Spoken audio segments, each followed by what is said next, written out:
आज सुबह सुबह हमारे रवि प्रकाश प्रजापति जी ने हमें फोन किया कि सर हमारे एक परम मित्र हैं धर्मेंद्र सिंह जी जो हमारे बगल में बैठे हैं।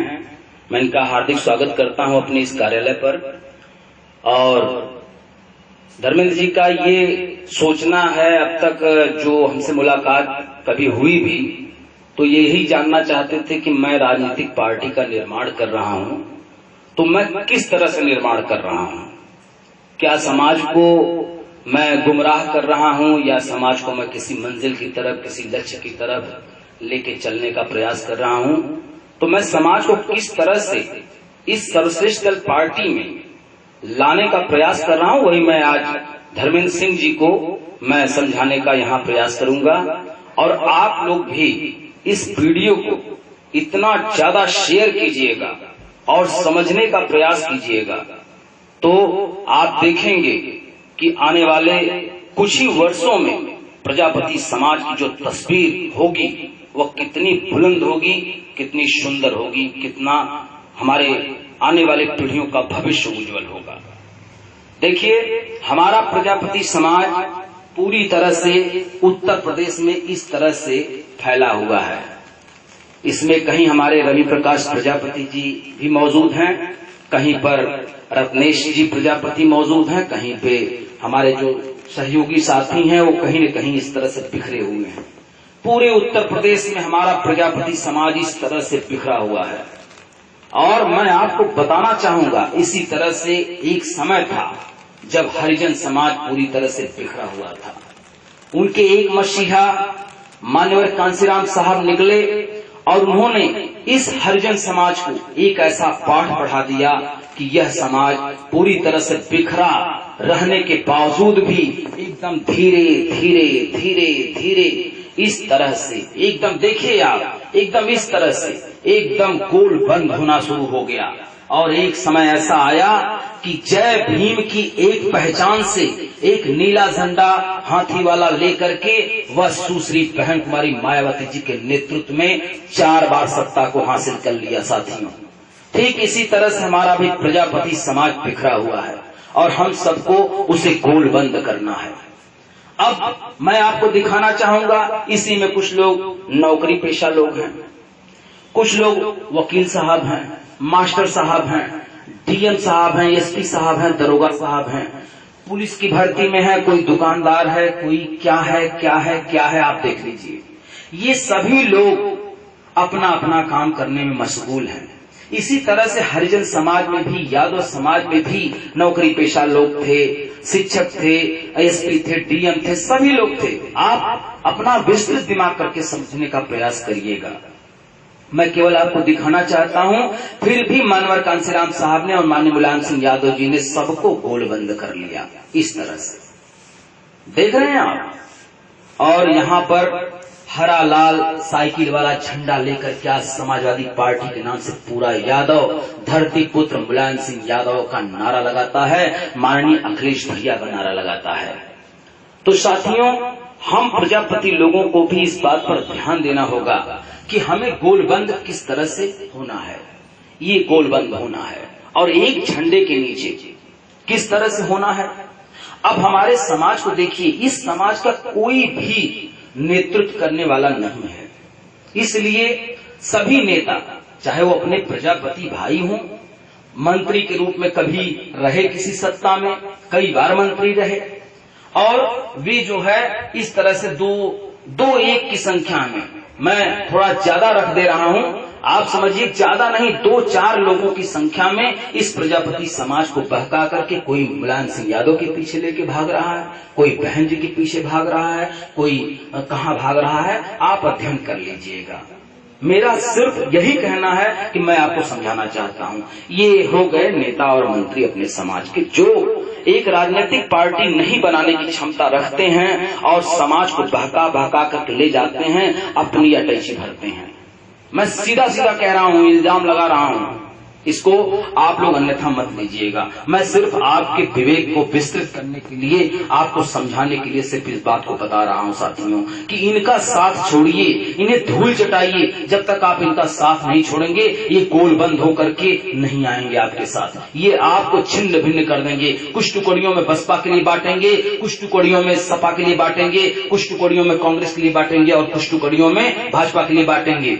और बांट करके ये 25% वोट इधर लेके चले जाएंगे, 25 इधर लेके चले जाएंगे, 25 इधर, 25 इधर। अब बता दीजिए जब इसकी संख्या जोड़ी जाएगी तो समाज की संख्या कितनी आएगी? मैं कहता हूं 25 से 25 कट गया और 50 से 50 ये कट गया, 0/0 हो गया हम समाज। इसी तरह से आज 72 वर्ष आजादी के हुए, लेकिन हमारा समाज पूरी तरह से इस तरह से बिखरा हुआ है।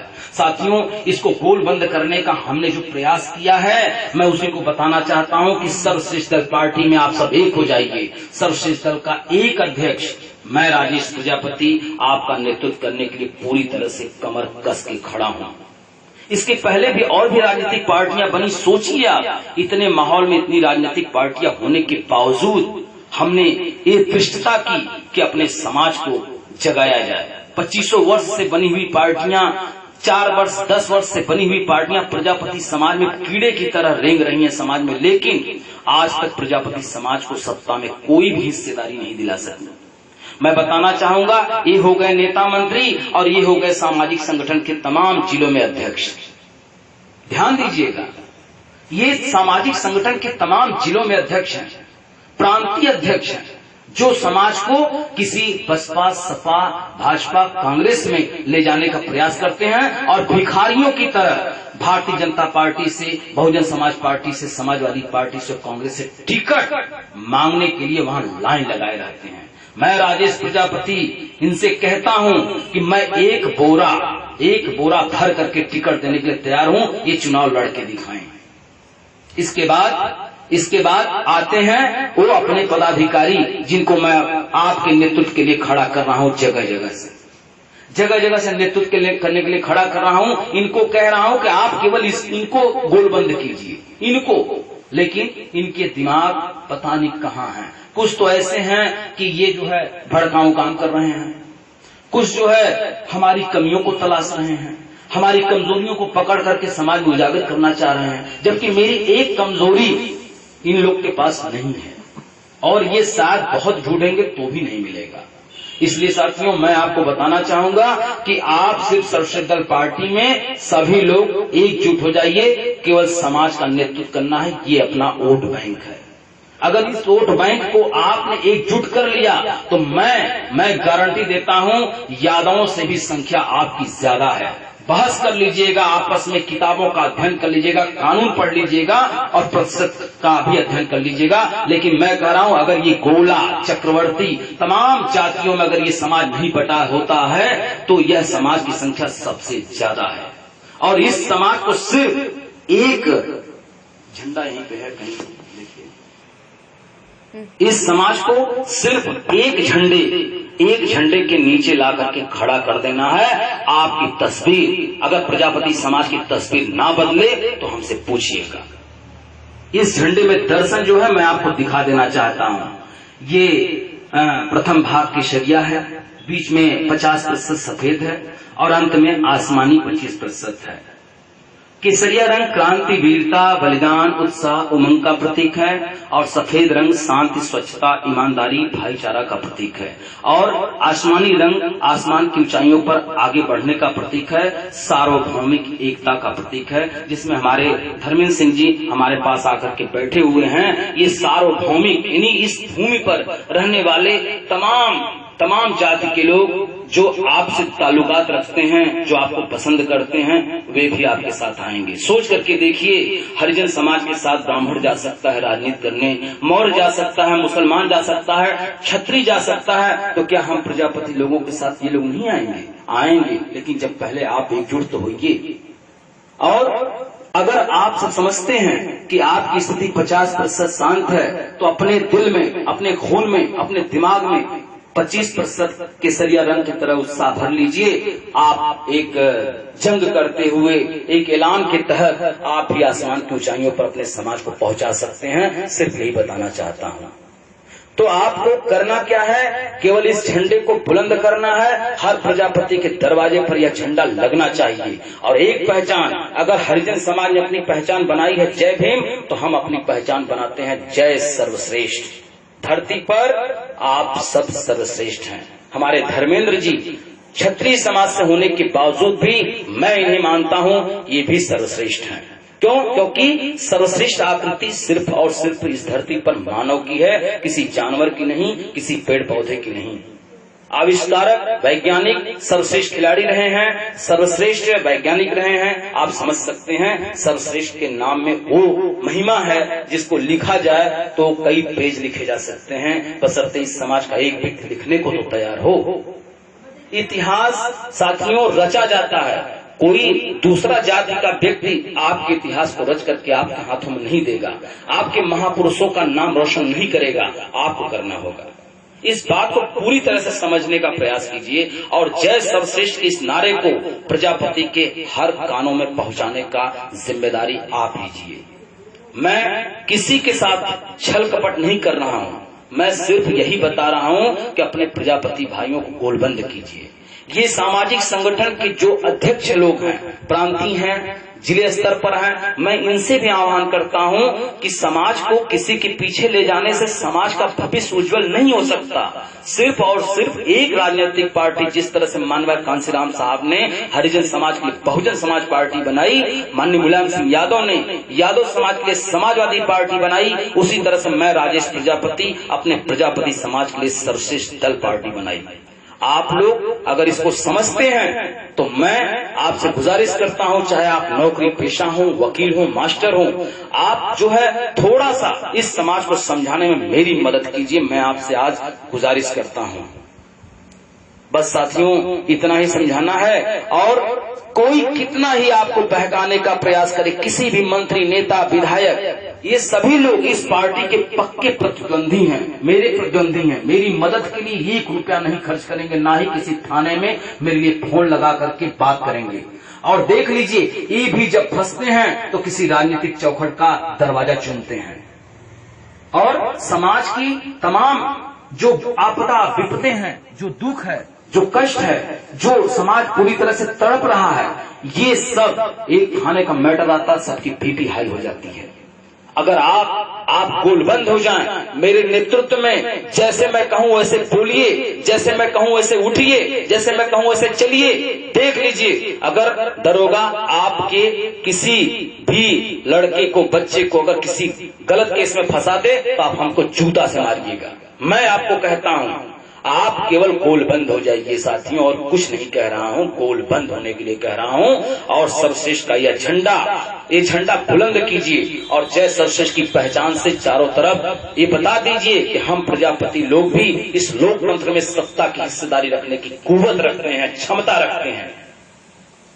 साथियों इन्हीं शब्दों के साथ मैं अपनी वाणी को विराम देने से पहले मैं माननीय धर्मेंद्र सिंह जी से जानना चाहूंगा कि इसमें कौन सी ऐसी बात है जो समझ में नहीं आई। माननीय अध्यक्ष जी, हमें आपकी बातों को सुन के बहुत अच्छा लगा। और समाज जो है एकजुट होना ही चाहिए, एकजुट रहेंगे तभी कोई शक्ति को प्रदान कर सकते हैं, आगे किसी कार्य को कर सकते हैं। और मैं यही समझता हूँ कि आपने जो जिस तरह हमको समझाया कि अलग अलग रख के जो समझाया है, इससे बहुत हमको सीख मिली है और मैं समझ गया हूँ बातों को। और आप जैसा कहेंगे आपका बातें शर्मान्य होगा। धन्यवाद। चलिए, और इन्हीं शब्दों के साथ अपनी वाणी को विराम देने से पहले मैं रवि जी का भी काफी धन्यवाद देता हूं कि जो धर्मेंद्र सिंह जी को लेकर के इस कार्यालय पधारे। और साथियों इन बातों को आप ध्यान दीजिए और प्रत्येक प्रजापति के मोबाइल पर, व्हाट्सएप पे, फेसबुक पे इसको इतना वायरल कीजिए कि यह प्रत्येक नेता और मंत्री, सामाजिक संगठन के अध्यक्ष के पास पहुंचे और वो इससे सबक ले, सीखें। और मैं आपको पुनः एक बार कह रहा हूं, किसी भी नेता मंत्री के बहकावे में मत जाइए, किसी सामाजिक संगठन के बहकावे में मत जाइए साथियों, क्योंकि हित अगर होगा तो सिर्फ राजनीतिक मंच से होगा, किसी सामाजिक संगठन से या आम आदमी से या किसी नेता मंत्री साहब का हित नहीं होगा। आपका हित होगा तो अपने सर्वश्रेष्ठ दल पार्टी में होगा। आपके अपने पदाधिकारी जगह जगह से जो नेतृत्व करें, जिनको मैं निकाल दूं, उनको आप भी छोड़ दीजिए। उनकी चाहे लाख सफाई हो, चाहे लाख अच्छी बातें हों, लाख बुरा मैं हूं, लेकिन आप उन्हें छोड़ करके पलट करके जिस दिन मेरी तरफ देखना चाहेंगे, देखने लगेंगे, ये सभी नकारात्मक पदाधिकारी भी यहीं पर आकर के आत्मसमर्पण करेंगे। क्योंकि बिना यहाँ आत्मसमर्पण किए इस प्रजापति समाज को न मैं आगे ले जा सकता हूँ, न आप में से कोई, न कोई नेता, न कोई मंत्री, न कोई सामाजिक संगठन का अध्यक्ष। क्यों? क्योंकि आजादी के बाद से अब तक मैंने यही देखा है कि आज प्रजापति से नीचे कोई जाति नहीं बची है। अगर बची है तो मुझसे बहस कीजिए। जो भी जातियां हैं सब प्रजापति से ऊपर हैं। अगर आप चाहते हैं कि कुछ जो बचे हैं वे भी आपसे ऊपर हो जाए, तब आप जागेंगे। तो लानत है आप पर, आपकी मूर्खता पर मुझे अफसोस है कि आप जागिए। शिक्षित बनने का नाटक बहुत हो चुका, नौकरी करने का नाटक बहुत हो चुका। चाहे कोई भी हो, मैं सबको ललकार रहा हूं कि सिर्फ और सिर्फ या तो मेरे विरोध पर पूरा का पूरा उतारू हो आप, या तो पूरा का पूरा मेरे समर्थन में खड़े हों। जय सर्वश्रेष्ठ।